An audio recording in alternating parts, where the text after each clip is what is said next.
নমস্কার, আমি তন্ময়। এই গল্পটি শেষে থাকবে আপনাদের জন্য একটি প্রশ্ন। সঠিক উত্তরদাতাদের নাম আমরা পরবর্তী গল্পে জানিয়ে দেব এবং আগের গল্পের সঠিক উত্তরদাতাদের নাম আমরা এই গল্পের শেষে জানাবো। তবে তার আগে এই গল্পটা আপনারা মন দিয়ে পুরোটাই শুনুন। চল চল চল চল, তাড়াতাড়ি চল, তাড়াতাড়ি চল। আরে আরে ওদিকে কোথায় যাচ্ছিস? ওদিকে যাস না, না না, ওদিকে যাস না। লক্ষ্মী, লক্ষ্মী দাঁড়া, লক্ষ্মী, লক্ষ্মী যাস না ওদিকে।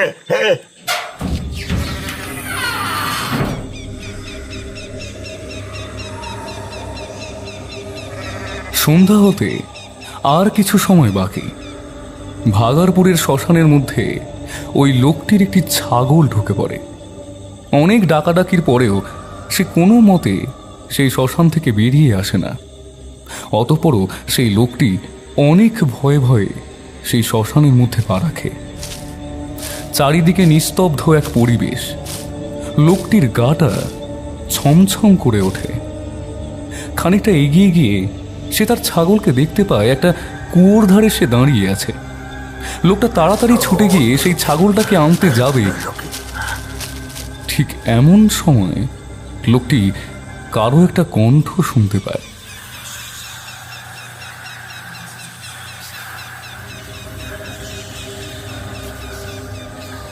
তবে কোথা থেকে সেই কণ্ঠ ভেসে আসছে তা ঠাউর করতে পারে না লোকটা। চারিদিকে তাকিয়ে সে এইবার বুঝতে পারে কণ্ঠটা আসছে ওই কুয়োর মধ্যে থেকে। সে ভয়ে ভয়ে ওই কুয়োটার মধ্যে তাকাতেই শুনতে পায় সেই কণ্ঠটা। অনেক বছর এখানে বন্দি হয়ে আছে দাদু, আমাকে এখান থেকে মুক্ত করো না গো, আমাকে এখান থেকে মুক্ত করো। লোকটি কোনো কথা বলতে পারে না। সে ভয়ে ঠকঠক করে কাঁপতে থাকে। ঠিক এমন সময়, এই হারামজাদা, মুক্ত কর, আমাদের মুক্ত কর, না হলে কেউ বাঁচবি না, তোরা মেরে ফেলবো, সবাইকে মেরে ফেলবো, কেউ বাঁচবি না, কেউ বাঁচবি না। লোকটি আর এক মুহূর্ত সেখানে দাঁড়িয়ে থাকে না। ছাগলটিকে কোলে করে তুলে নিয়ে প্রাণপণে দ্রুত দৌড় দেয়। তবে তার আগেই গম গম করে শ্মশানের দরজা বন্ধ হয়ে যায় আপনা থেকে। আর কয়েক সেকেন্ড পরই ছুটে আসে এক তীব্র মারণ চিৎকার।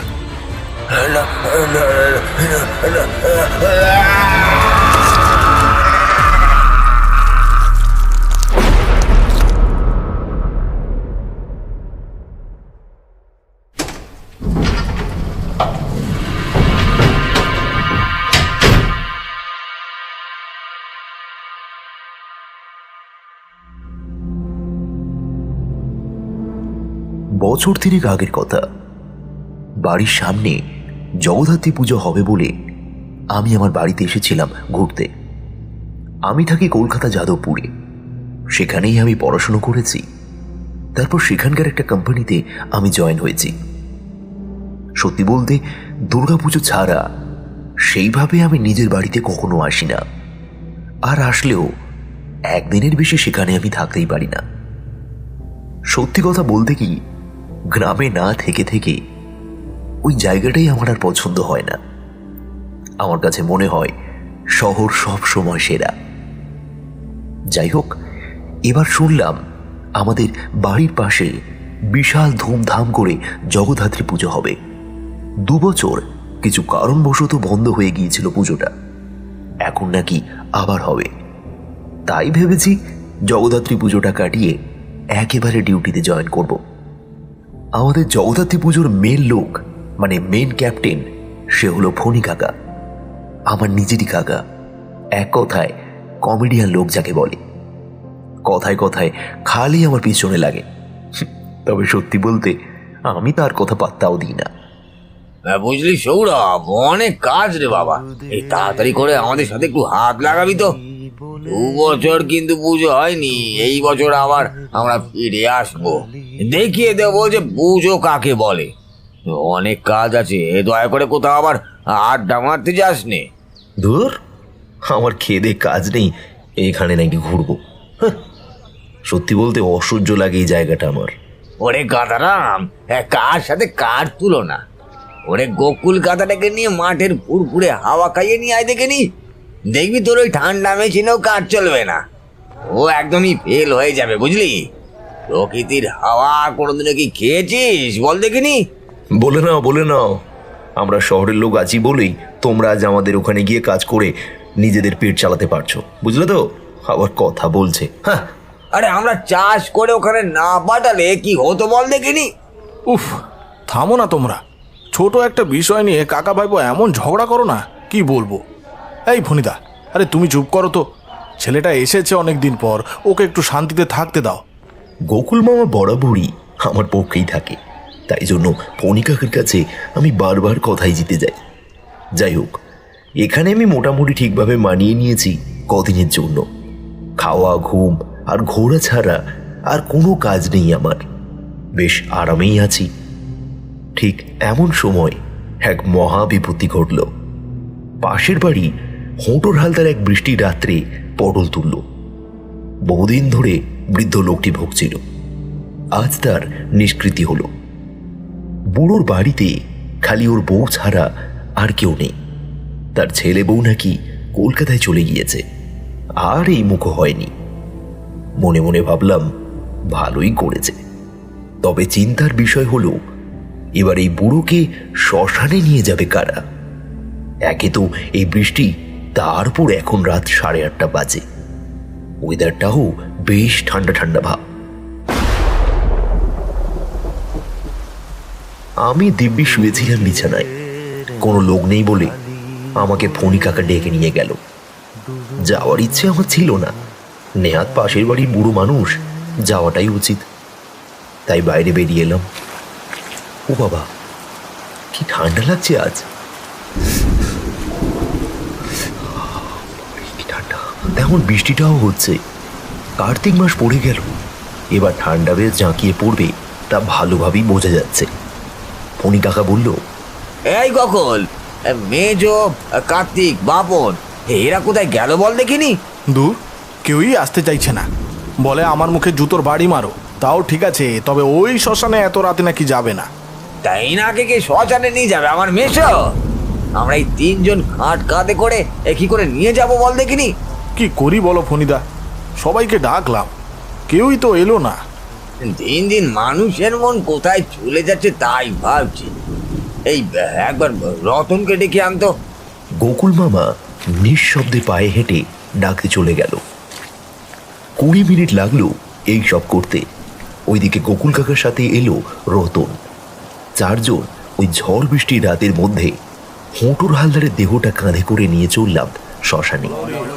মরা দুলতে দুলতে চলল। ফণি কাকা বলল, ধুর বাবা, এই সব লোক এই রাতের বেলায় মরে কেন কে জানে।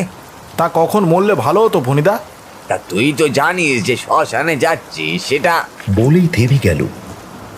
আমি একটু অবাক হয়ে গিয়েছিলাম, কি বলতে গিয়ে একটা থেমে গেল মনে হলো। এই কি বলতে গিয়ে থেমে গেলে? হ্যাঁ, ও কাকা বলো না। ও ও কিছু না, বলি ওরা তো লন্ডনটা ভালো করে ধর দেখিনি বাবা, অন্ধকারে যে কিছুই ঠাউর করতে পারছি না। ফণি জেঠু, আমার না কেমন হাত পা কাঁপছে। কেন রে? এত রাতে ওই শ্মশানে কেউ তো যায় না, তাও যদি আমাদের সাথে আরও কয়েক লোক থাকতো তবুও ঠিক ছিল।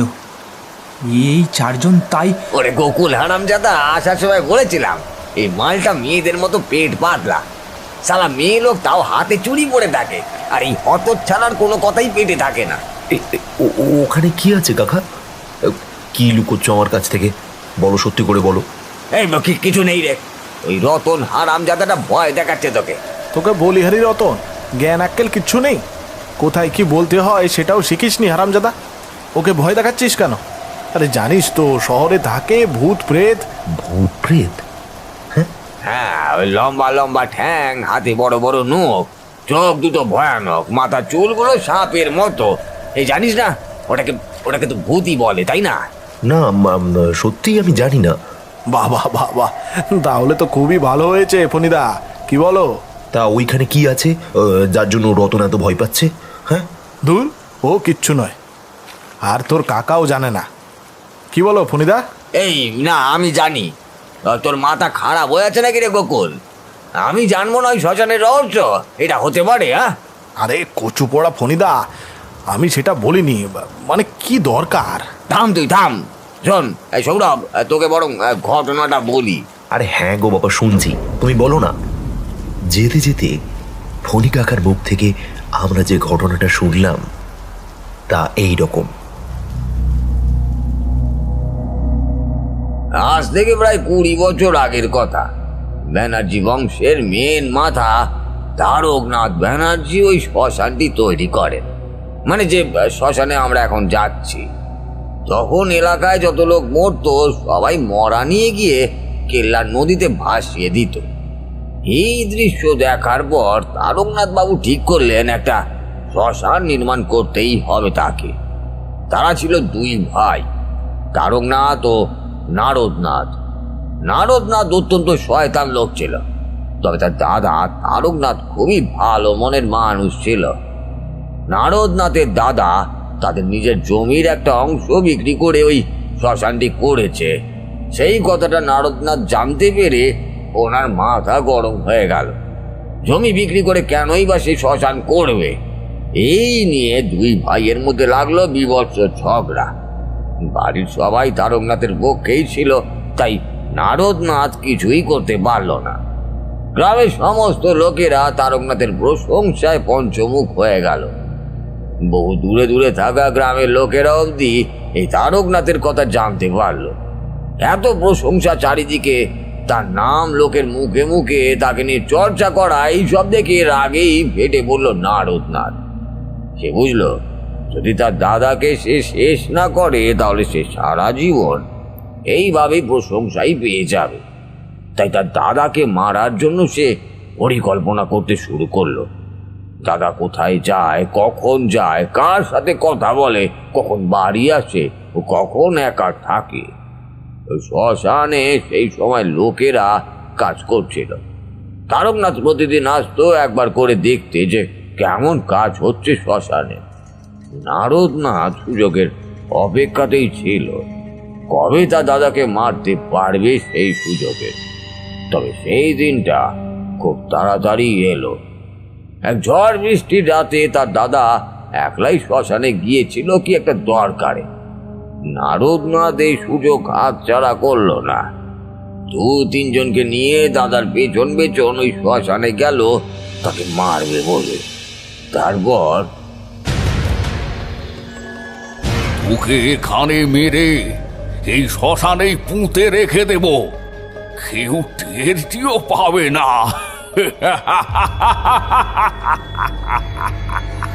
তারকনাথ কিছু বলল না, তার মুখ ভয় সাদা হয়ে গেল। কি করবে সে এখন?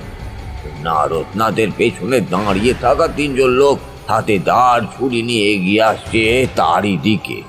তবে হঠাৎ করে একটা শব্দ হল। তারকনাথ হাঁ করে তাকিয়ে দেখলো যে 3 জন তাকে মারবে বলে এগিয়ে আসছিল তাদের মধ্যে থেকে একজন ছুরি নিয়ে নারদনাথের পিছন থেকে ছুরি ঢুকিয়ে দেয়। আর তারপরই তারকনাথের মুখের ভঙ্গি পরিবর্তন হল, একটা বিশ্রী খচ্চর হাসিতে তা পরিণত হলো।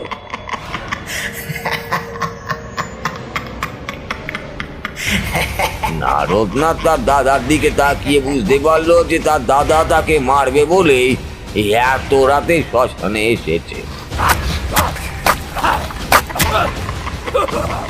আরো 2-1 কোপ মারলো নারদনাথের পিঠের ওপর, তাও সে মরল না। মরার আগে নারদনাথ অত্যন্ত কষ্টের সাথেই বলেছিল, শয়তান, এত বড় ছলনা! পাপী, ছাড়বো না তোকে, ছাড়বো না, এর বদলা তো আমি নেব। তারকনাথ কিছু না বলে খালি খিলখিল করে হাসে। এসে দে, হেসে নে বেশি করে হেসে নে। এখানে তুই আমাকে ধরে ফেললি, কিন্তু যেখানে আমি যাচ্ছি সেখানে তুই আমাকে কোনোদিনও ধরতে পারবি না। আমার আত্মা শরীরের বদলা নেবে, আমার শরীর চলে যাবে, তবে আমার আত্মা এখানেই থাকবে।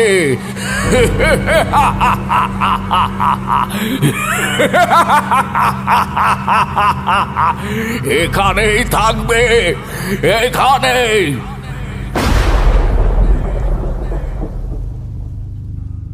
তারকনাথরা ওর দেহটাকে শ্মশানে পুড়িয়ে দেয়নি, পাছে যদি জানাজানি হয়ে যায় সেই ভয়। তাই ওর দেহটাকে দাঁড় কুড়ুল দিয়ে টুকরো টুকরো করে কেটে নদীতে ফেলে দিয়েছিল। ঠিক 3 মাস পর থেকে ওই শ্মশানে তাণ্ডব শুরু হয়। যে মরা নিয়ে যায় সে আর ফিরে আসে না। কথা থামিয়ে আমি বললাম, "এ, মরা এখানে রেখে দাও কাকা, যাওয়ার আর দরকার নেই।" আরে হতভাগা, কথাটা পুরোটা বলতে দে দেখিনি। সেটা আজ থেকে 20 বছর আগে হয়েছিল, এখন আর সেরকম কিছুই নেই। বড় গুণিনে সে নারদনাথের আত্মাকে কোন এক গাছের মধ্যে বন্দি করে রেখে দিয়েছে। সে আর কিছুই করতে পারবে না এখন। তুমি ফালতু ফালতু কেন ওকে এসব কথা বলতে গেলে বলো তো দেখি? বেচারা ভয় মরার খাড় ধরতে পারছে না ভালো করে। ধুর, আমি কোথায় ভয় পাচ্ছি? ও ফণি কাকা বরাবরই ডায়লগ মারে, সবাই জানে। হ্যাঁ, এইসব কথা কেউ বিশ্বাস করে নাকি? হ্যাঁ, আমি ডায়লগ মারলাম? হ্যাঁ, ভালো হয়েছে, বিশ্বাস করতে হবে না। এই চল দেখে নি একবার ওই শ্মশানে, তখন মজা টের পাবি। বৃষ্টি তখনও হালকা থেমেছে। ওই টিপি টিপি বৃষ্টি আর সনসনে হাওয়ার বর্ষা পিছল রাস্তা দিয়ে এগিয়ে চললাম আমরা। চারিদিকে কালির মতো অন্ধকার, গাছপালাগুলো সেই অন্ধকারে এক একটা অতিকায় দৈত্য দানবের মতো মাথা নাড়ছে। বিদ্যুতের চমকানিতে চোখে ধাঁধা লেগে যাচ্ছে। মাঝে মাঝে পথ ভুল করে পাশের খানার মধ্যে গিয়ে পড়ছি আমরা। রতন এক হাতে ধরে রয়েছে একটা লণ্ঠন, আর আমরা 3 জন বেশ শক্ত করে হুঁটুর হালদারের খাটটা ধরে আছি। হেঁটেই যাচ্ছি, কিন্তু শ্মশানের কোনো দেখা নেই। পাটা ব্যথা হয়ে গেল আমার। বললাম, বলি ও ফণি কাকা, আর কতটা গো? হ্যাঁ, চলে এসেছি তো। এই সময় এত কথা বলিস কেন? কথা বলিস কেন? পা ব্যথা করছে আমার। আর চুপ, একদম চুপ, এখন আর কথা বলিস না। ভাগারপুরের শ্মশানে ঢুকছি আমরা। আজব তো, তা কথা বললে কি হবে? ওরে গোকুল, ওকে চুপ করা। সৌরভ বাবা, তুমি চুপ করে থাকো একটু। শ্মশানের ভেতর চলে এসেছি, আর আর কথা বলো না। বিপদ আছে। কি বিপদ সেটা এখন আমাকে জিজ্ঞেস করো না। বাড়ি চলো, তারপরে বলবো, কেমন? একটু মুখটা বন্ধ রাখো, মুখটা বন্ধ রাখো একটু। ভালো জ্বালাই পড়লাম তো। এদের হলোটা কি? যাই হোক, বলো হরি, হরি বল, বলো হরি। থাম, একদম চ্যাংরামো মারবি না কিন্তু সৌরভ।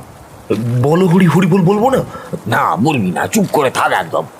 এতক্ষণ বলেনি, আর এখন ওনার মধ্যে বল হরি জেগে উঠেছে। 3 জনে কেমন যেন নিস্তব্ধ হয়ে গেল। কোনো কথা নেই, বার্তা নেই। কি যে হলো এদের কে জানে। তবে এইবার আমার মনের মধ্যে কেমন যেন একটা অস্বস্তি হতে লাগলো। যেন মনে হলো আমাদের পেছনে পেছনে কেউ যেন আসছে।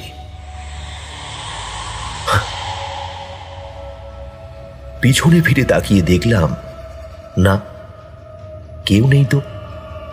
তারপর আরো একটু যেতে আবার মনে হলো পিছন থেকে কোনো যেন একটা শব্দ ভেসে আসছে।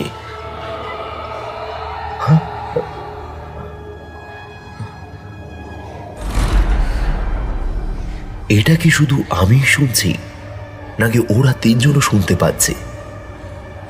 খালি কিছু হয়তো বলছে না। শ্মশানের মধ্যে যখন পৌঁছালাম তখন দেখলাম, ওমা, এ কি শ্মশান!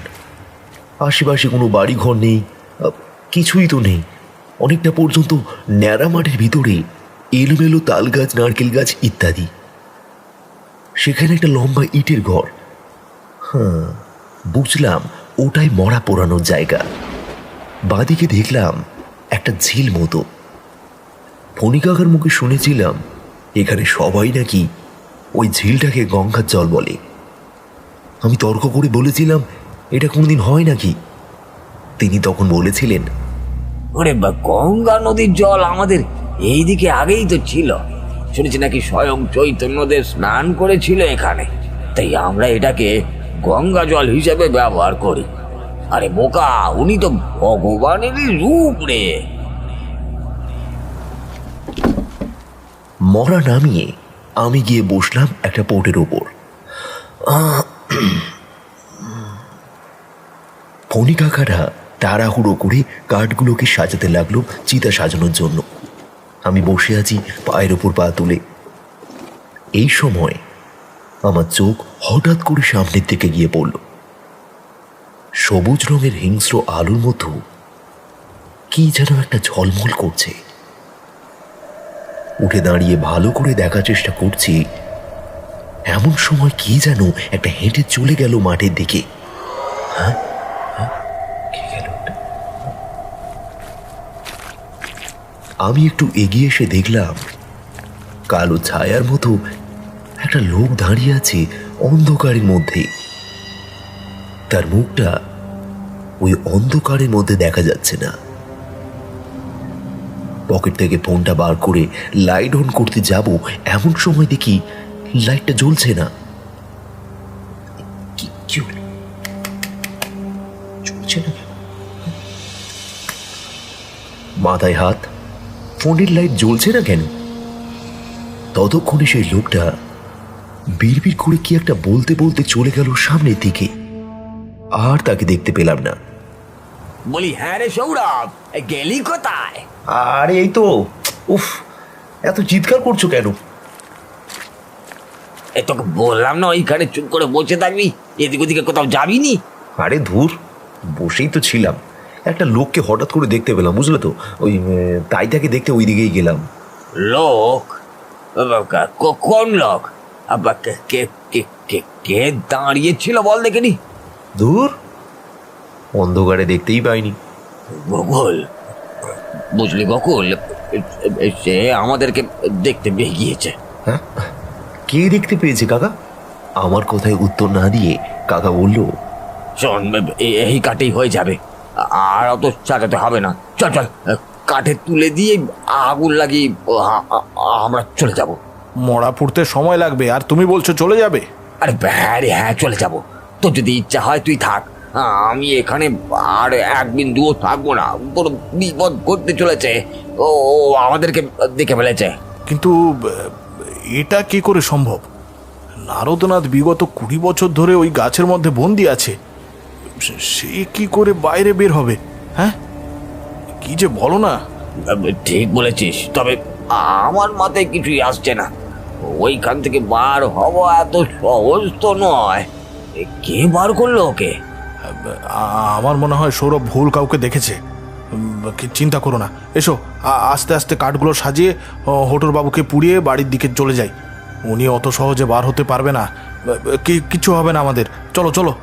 লণ্ঠনের গায়ে কালি পড়েছে, অল্প অল্প আলো গিয়ে পড়েছে হোটর বাবুর মুখের ওপরে। একটা অদ্ভুত জিনিস আমি দেখতে পেয়ে গেলাম। হোটর বাবুর মুখের দিকে তাকিয়ে দেখলাম তার মুখটা কিরকম নীল নীল হয়ে গিয়েছে। তারপরে হঠাৎ করে হোটর বাবুর বাঁ হাতে তালুর দিকে চোখ পড়তেই চমকে উঠেছিলাম। কিরকম একটা ঘা মতন হয়েছে না? ইস, পুঁজ রক্ত প্যাঁচ প্যাঁচ করছে। মনে হলো কেউ যেন হোটর বাবুর হাতে কামড়ে ধরেছিল। এই সৌরভ, ওইখানে বসে না দেখে এই পানে আয় দেখিনি, মরাটা ধরতে হবে তো নাকি? আচ্ছা, ও ও ওইখানে আছে, থাক না, আমরা 3 জনে করে নিচ্ছি। না, তা কেন, ও আসুক। কই রে, আয় আয়। আরে দূর, নাও নাও নাও, ধরো ধরো ধরো। কেন যে এদের সাথে এসেছিলাম ভগবান জানে।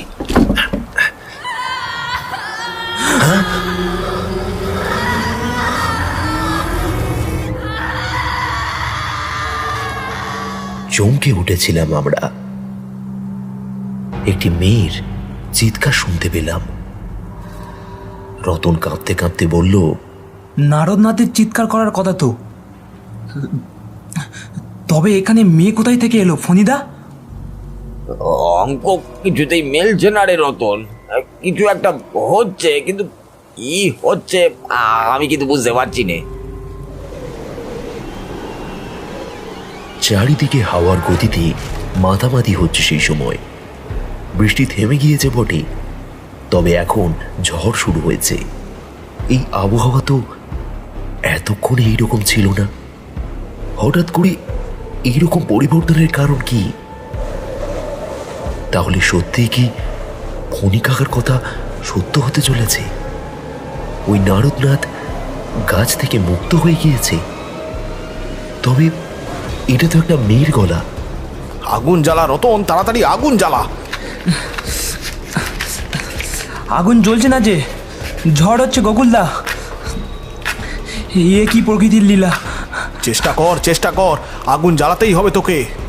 লণ্ঠন থেকে কিছুটা কেরোসিন তেল বার করে নে, তারপর মরার উপরে ঢেলে দে, দেখি আগুন জ্বলে কিনা। যেমন কথা তেমন কাজ। লণ্ঠন থেকে খানিকটা তেল বার করে ফণি কাকা চিতার উপরে ঢেলে দিলেন। আর যেই কেরোসিন তেল ঢেলেছে, অমনি হটুর বাবু চিতা থেকে হাওয়ার মতন গর্জন করে উঠলেন।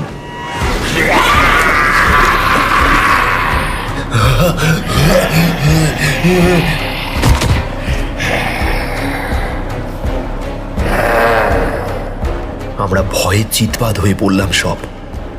গর্জন করে হটুরবাবু শূন্যে ভেসে রইলেন। তার চোখ দুটো লাভার মতো দাউ দাউ করে জ্বলছে। আর ঠিক সেই মুহূর্তে গম গম শব্দ করতে করতে শ্মশানের বন্ধ দরজা বন্ধ হয়ে গেল আপনা আপনি।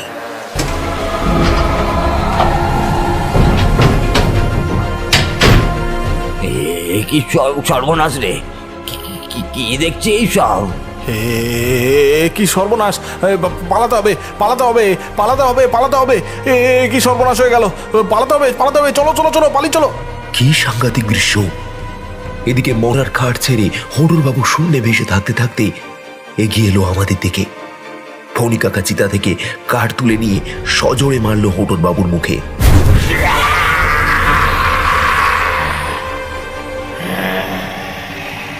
তবে তার যেন কিছুই হলো না।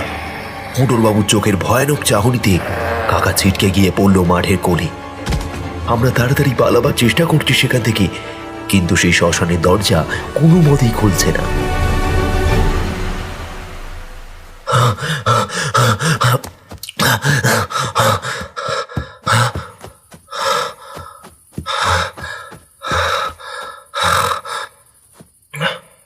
এমন সময় আমি থমকে দাঁড়িয়ে পড়লাম। চারিদিকে ফ্যাল ফ্যাল করে তাকিয়ে রইলাম। হঠাৎ করে এটা কি হলো? তার কারণ আমি ছাড়া এই শ্মশানে আর যে কেউ নেই। কিন্তু এটা কি করে সম্ভব? রতন, গোকুল মামা, ফণি কাকা কোথায় গেল? আর শ্মশানটাই বা কোথায়? এ তো এক ফাঁকা ধুধু মাঠ দেখতে পাচ্ছি। এগিয়ে গেলাম সামনের দিকে। গোকুল মামা আর ফণি কাকার নাম ধরে ডাকতে লাগলাম। কাকা, ফণি কাকা, গোকুল মামা, রতন, ফণি কাকা, রতন কাকা। সেই মাঠের কোলের কাছে আসতেই আমি চমকে উঠলাম। এবার ফণি কাকা তো এখানে ছিটকে পড়েছিল। কোথায় গেল? মরমর করে আওয়াজ হতে লাগলো কোথায় থেকে যেন। পকেট থেকে ফোন বার করে লাইটটা জ্বালিয়ে দেখতে লাগলাম। তারপর একটু এগিয়ে যেতেই দেখতে পেলাম একটা কুয়ো। শ্মশানে আসার আগে তো এই কুয়োটা চোখে পড়েনি।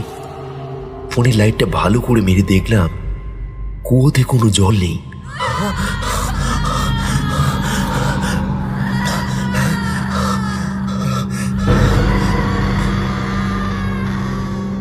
আবার সেই মেয়েলি কণ্ঠে চিৎকার আর আর্তনাদ শুনতে পেলাম। কিন্তু কিন্তু কে বা চিৎকার করছে? আর আর আমার সাথে এগুলো হচ্ছেই বা কেন? কোথায় চলে গেল ফণি কাকা, গোকুল মামার রতন? আর আমি কি কোনো গোলক ধাঁধার মধ্যে পড়ে গেলাম, নাকি ওরা? চিৎকারটা আস্তে আস্তে থেমে গেল। যে চিৎকার করছে তার কি কিছু হয়েছে? আবার সামনের দিকে তাকিয়ে কুয়োটাতে লাইট মারলাম। তবে ও কি? কুয়োর ভিতর থেকে ওটা কে উঠে আসছে?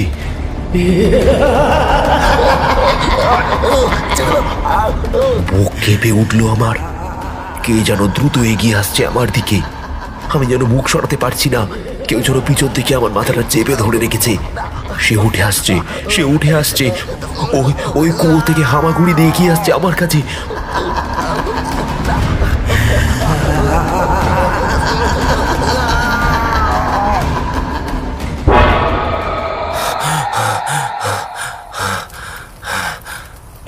কি হলো রে সৌরভ, ওই রকম করছিস কেন?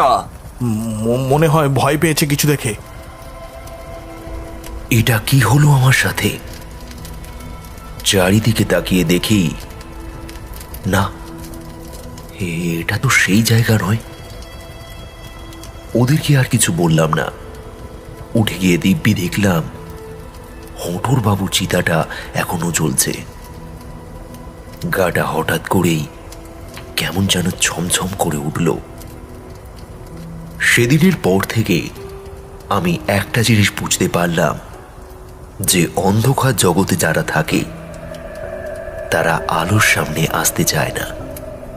যদি আমরা ওই অন্ধকারের মধ্যে যাওয়ার চেষ্টা করি তাহলে হয়তো তারা আমাদের ছেড়ে কথা বলবে না। সেই দিনের রাত তখনও শেষ হয়নি, এখনো অনেক কিছুই বাকি আছে।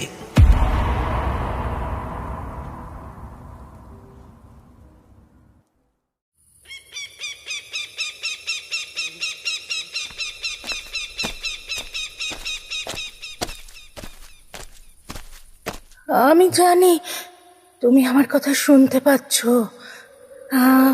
তোমাকে কে মেরেছে তাও আমি জানতে পেরেছি।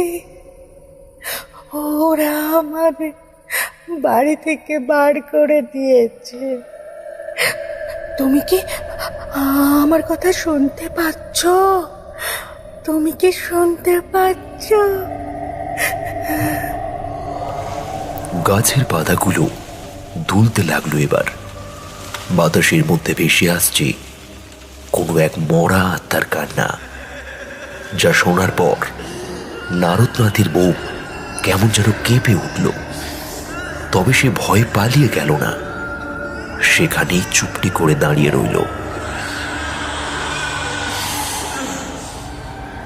রাধা, ও রাধা, আমি রে রাধা, আমি। তুমি এসেছ? আমি জানতাম তুমি আসবে। তুমি আমাকে ছেড়ে কোথাও যেতে পারো না। আমি বাইরে আসতে পারবো না রে। ওই হারামি তারকনাথ আমাকে এখানে বন্দি করে রেখেছে। তুমি কোথায় আছো? আমি তো তোমাকে দেখতে পাচ্ছি না। পারবিনি, আমি এই গাছের মধ্যে বন্দি আছি। অষ্টপ্রহরের মন্ত্র পড়ে আমাকে এই গাছের মধ্যে বেঁধে রেখে গেছে। আমি কিছুতেই এখান থেকে বার হতে পারছি না। আমি তোমাকে বার করব। তারপর আমরা দুজনে মিলে প্রতিশোধ নেব। হ্যাঁ, প্রতিশোধ। কি হলো রাধা, কি হলো?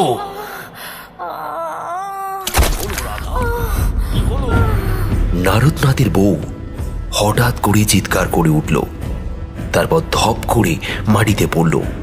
আর তখনই নারদনাথ দেখতে পেল তার দাদা তারকনাথ হাতে শাবল নিয়ে দাঁড়িয়ে আছে।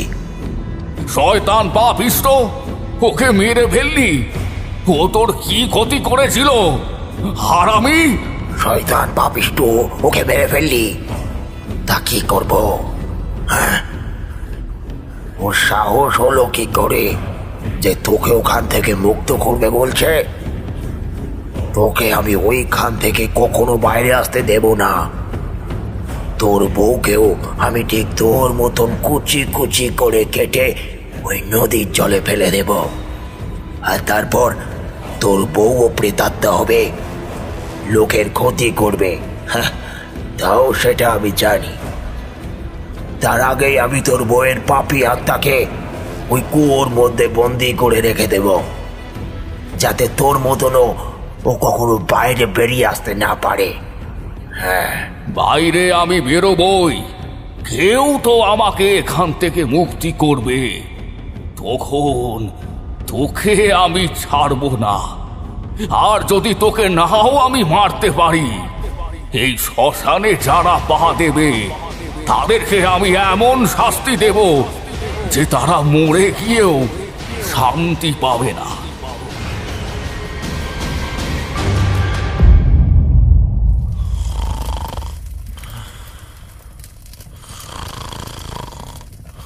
এদিকে মানুষ মনে মনে যাচ্ছে, আর ওদিকে দিদি পায়ের উপর পা তুলে ঘুম দিচ্ছে।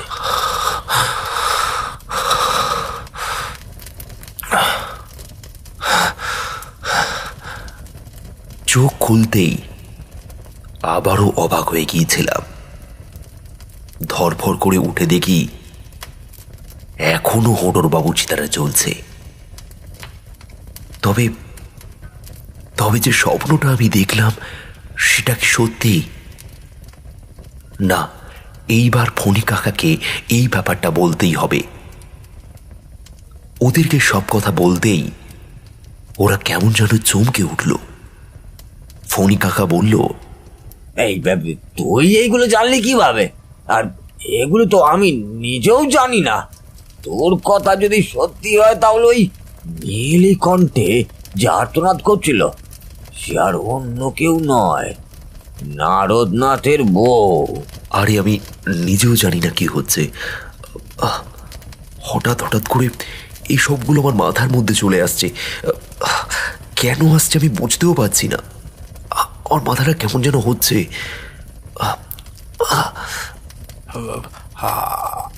আর কি কিছু জানতে পারছো ভাগ্নে? হ্যাঁ, আর কি কিছু জানতে পারছো? এটা সত্যি কিনা আমি নিজেও জানি না। না, এটা আমার মনের ভুল। তবে তবে এখানে কোথাও একটা কুয়ো রয়েছে এবং তার মধ্যে বন্দি হয়ে রয়েছে ওই নারদনাথের বউ। কিন্তু কিন্তু কুয়োটা কোথায়? হ্যাঁ, কুয়োটা কোথায়? যেখানে ফণি কাকা পড়ে গিয়েছিল। এই আমি পড়ে গিয়েছি?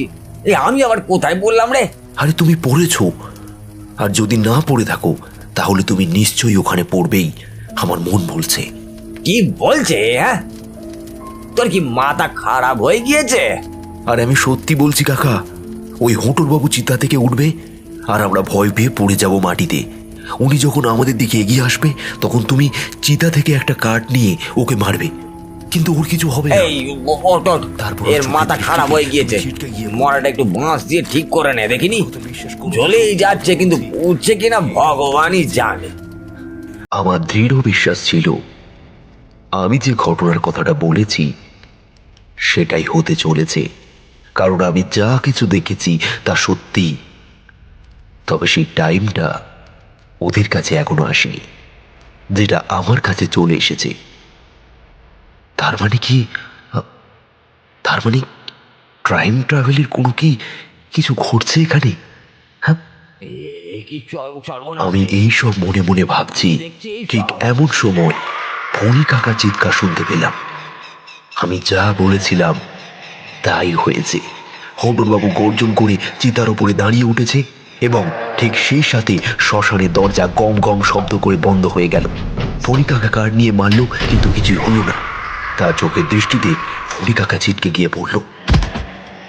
তবে এইবার যে কি হবে সেটা তো আমি জানি না। তার কারণ এরপর সেইখানে জগৎ পুরো বদলে গিয়েছিল। এক মুহূর্তে সময় থেমে গিয়েছিল এবং আমাকে নিয়ে গিয়েছিল সেই জগতে। আমি ছুটে গেলাম, তবে এটা সত্যি কি? আমার তো কিছু মনে হচ্ছে না। আমার মনে হচ্ছে ওই তো হয়তো হোটল বাবু চিতাটা চলছে, তাহলে এরা কেন চিৎকার করছে?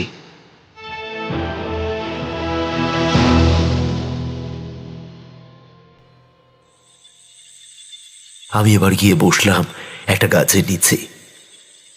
মাথাটা কেমন যেন ঘুরছে, কি কারণে তা আমি জানি না।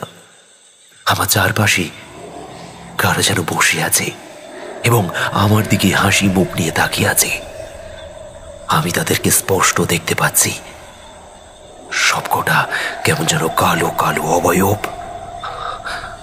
কিন্তু কিন্তু এদেরকে আমি কাউকে চিনি না। কারা ওরা? সৌরভ, আমি এখানে, তাকা আমার দিকে।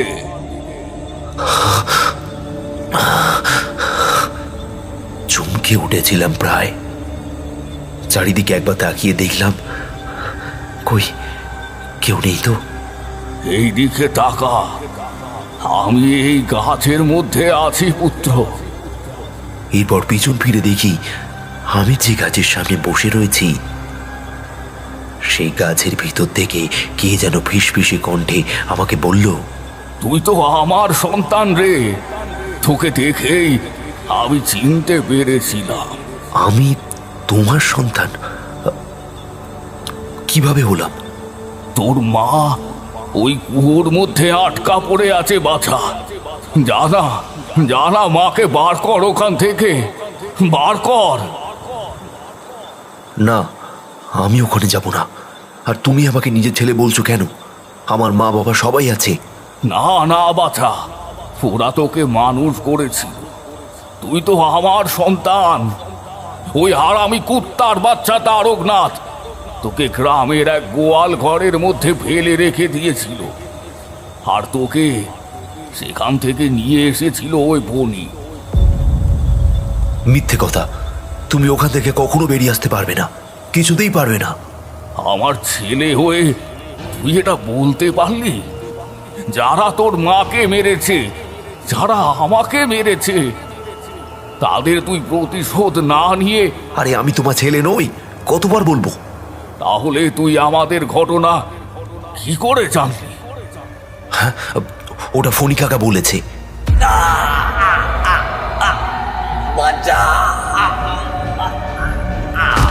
ঠিক এই সময় ফণি কাকা চিৎকার শুনতে পেলাম। আমি চমকে পিছনে ফিরে তাকিয়ে দেখি, কই কেউ নেই তো।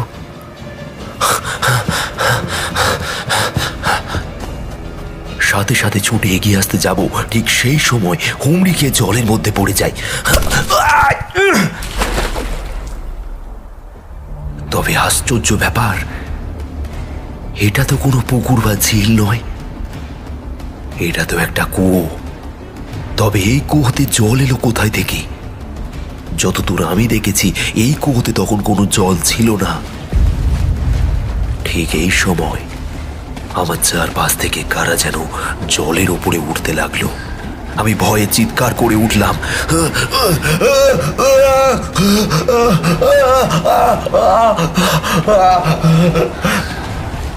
জলের তলা থেকে আমার পা দুটোকে কে যেন চেপে ধরেছে এবং এবং সে বলছে, আমাদের না নিয়ে তুই চলে যাবি ভেবেছিস? তোকে তো এইখানেই মারবো, তোর রক্ততে মুক্ত হব। ঠিক এমন সময় আমার গায়ের উপরে কি যেন একটা এসে পড়ল। ভাগ্নে, ভাগ্নে, দড়ি ফেলেছি, উঠে এসো তাড়াতাড়ি। ভাগ্নে, ভয় পেও না, ভয় পেও না ভাগ্নে, ভয় পেও না, উঠে এসো, উঠে এসো তাড়াতাড়ি। আমি সেই দড়ি ধরে উঠতে যাব, কিন্তু কে যেন আমার পাটা ধরে রয়েছে জলের তলা থেকে। ছেড়ে দাও, ছেড়ে দাও।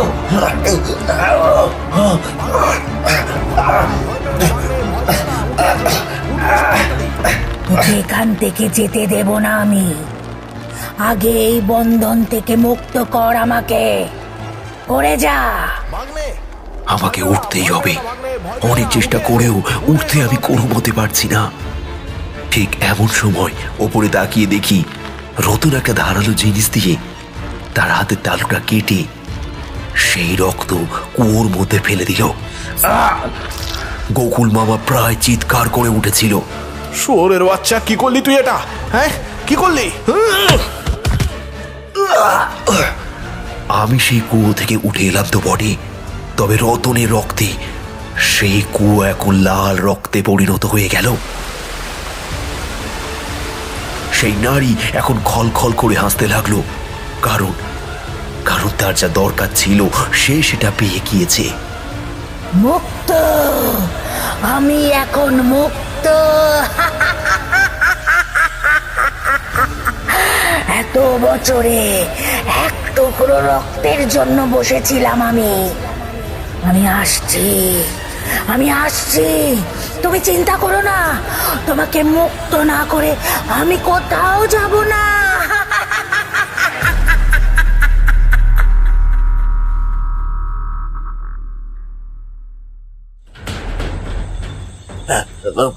কোনো মতেই যে এটা খুলছে না। ওরে বাবারে, কি যে বিপদে বললাম। তার উপর এই রতন হারামজাদা হাতে রক্ত দিয়ে ওই কুয়োতে আটকে থাকা নারদনাথের বউকে মুক্ত করে দিয়ে এসেছে। ও, এখন সব দোষ আমার। সৌরভ যে ওই কুয়োর মধ্যে পড়ে গিয়েছিল, উঠতে পারছিল না ওই প্রেতাত্মার জন্যে। সে যতক্ষণ না রক্ত পাবে ওকে ছাড়বে না। তো আমি কি করব? ওকে ওইভাবে মরতে দেব? তাই তো আমি আমার নিজের হাত কেটে রক্ত দিয়েছি। ভালো করেছিস। সৌরভের কিছু হয়ে গেলে ওর মাকে কি জবাব দেবো আমরা? আমাদের এখান থেকে বের হতেই হবে। আমরা জানি না এখন ঠিক কটা বাজে, তবে বেশ রাত হয়েছে এটা আমরা বুঝতেই পারছি।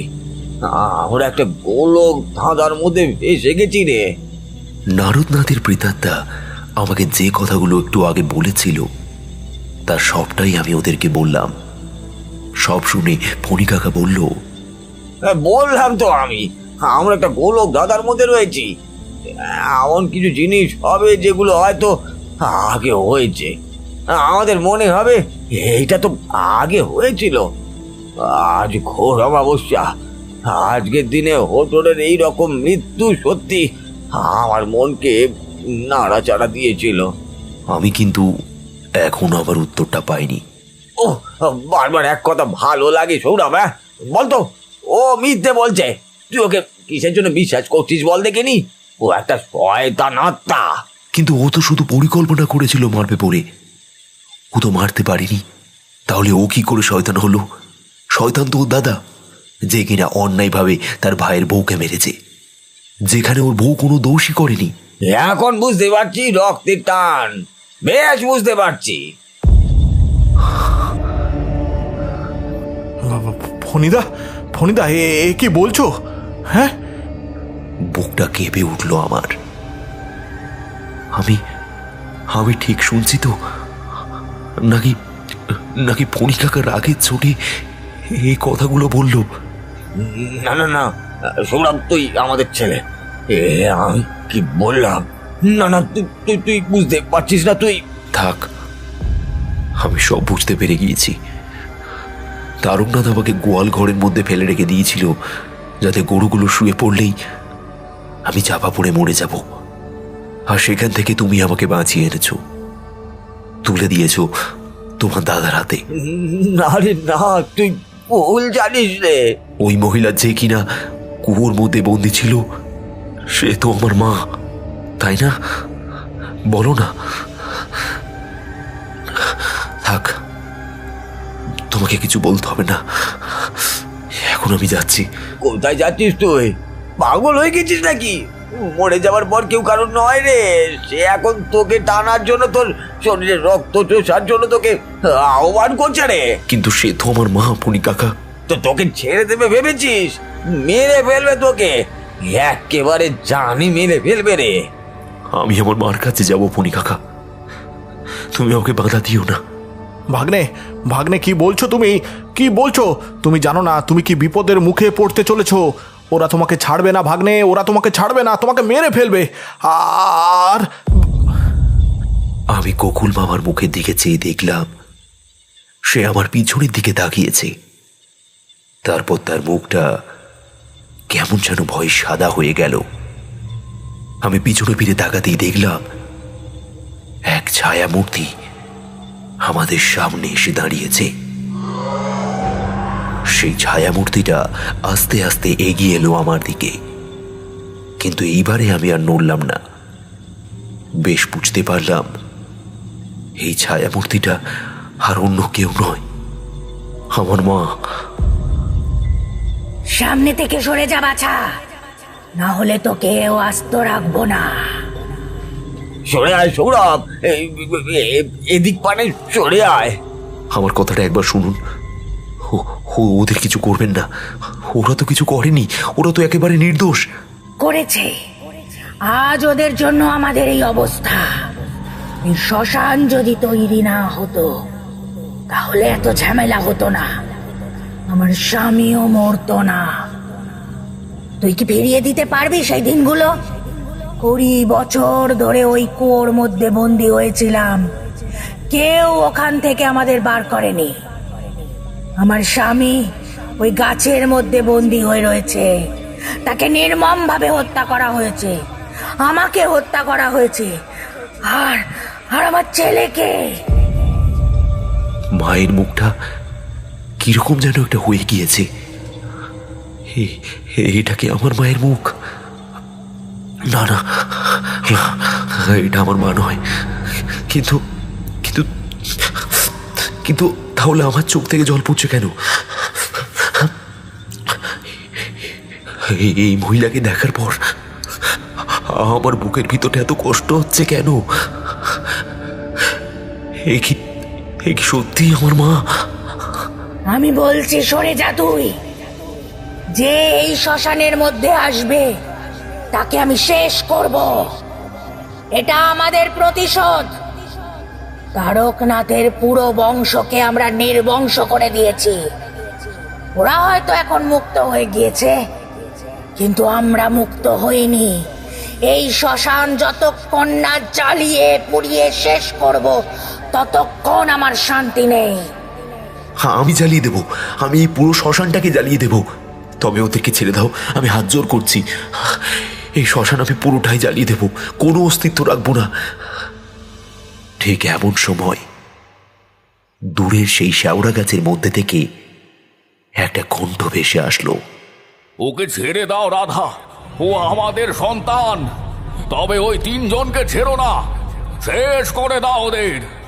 আর ফণিকে এমন শাস্তি দাও যাতে ওর মৃত্যু তাড়াতাড়ি না হয়। না, ওদের আমি কিছু হতে দেব না। ওরা তো কিছু করেনি, ওরা একেবারে নির্দোষ। যারা করেছে তারা তো আর নেই, তাহলে এদেরকে কেন মারবে?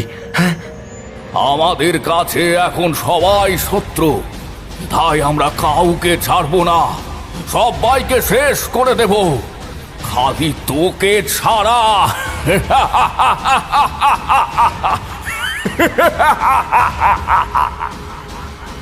মা আমার পাশ কাটিয়ে এগিয়ে গেল ফণি কাকার উদ্দেশ্যে।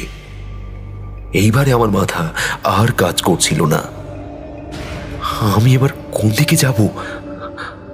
যে মা আমাকে জন্ম দিয়েছে, নাকি যে আমাকে আশ্রয় দিয়েছে, আমাকে মানুষ করেছে? তবে সবশেষে একটাই চিন্তা আমার মাথায় এলো। দৌড়ে গেলাম সেই গাছের কাছে যেখানে নারদনাথ বন্দি হয়ে রয়েছে। তারপর চিৎকার করে বললাম, ওদেরকে ছেড়ে দাও। ওদেরকে ছেড়ে দিলে আমি আপনার স্বামীকে মুক্ত করে দেব। আমি রক্ত দিয়ে আপনার স্বামীকে মুক্ত করে দেব। সত্যি বলছি, ওদেরকে ছেড়ে দাও, ওদেরকে কিছু করো না, ছেড়ে দাও ওদেরকে। থমকে দাঁড়িয়ে পড়ল মা। পিছন ফিরে তাকিয়ে আমাকে দেখল। তার মুখটা এখন আর রাগান্বিত নেই।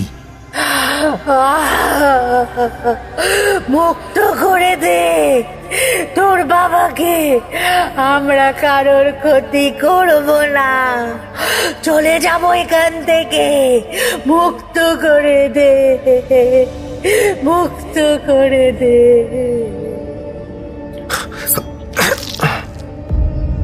আমি গাছের একটা ধারালো টুকরো দিয়ে নিজের হাত কেটে সেই গাছের উপরে ফেলে দিলাম, এবং সাথে সাথে তীব্র আলোর রশ্মি জ্বলে উঠল সেই গাছ থেকে।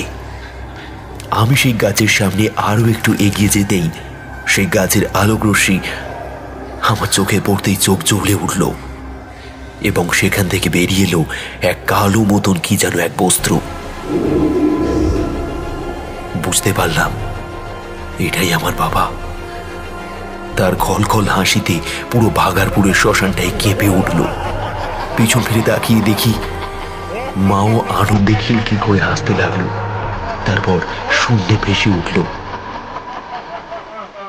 তারপর একসাথে হাসতে হাসতে কোথায় যেন ওরা মিলিয়ে গেল। তারপরেই এক তীব্র কালো ঝড় বয়ে গেল আমাদের দিক থেকে। সেই ধাক্কায় ছিটকে পড়লাম আমি।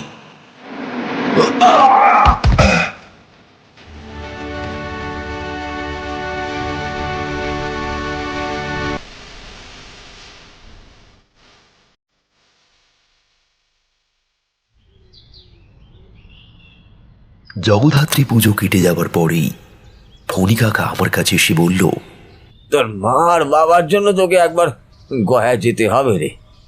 ওখানে গিয়ে পিণ্ডদান দিবি, যাতে ওরা মোক্ষ লাভ করতে পারে। আমি মাথা নাড়লাম।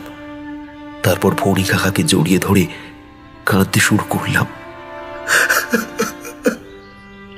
দুনিয়াতে মা না থাকলে যে কি কষ্ট হয় সেটা আমরা জানি রে সৌরভ। চিন্তা করিস না, সব ঠিক হয়ে যাবে। তবে আজ আর বলবো না যে কাঁদবি না, যত ইচ্ছা কেঁদে নে। কাঁদলে মন থেকে নাকি কষ্ট দূর হয়। কেঁদে নে, কেঁদে নে, ভালো করে কেঁদে নে।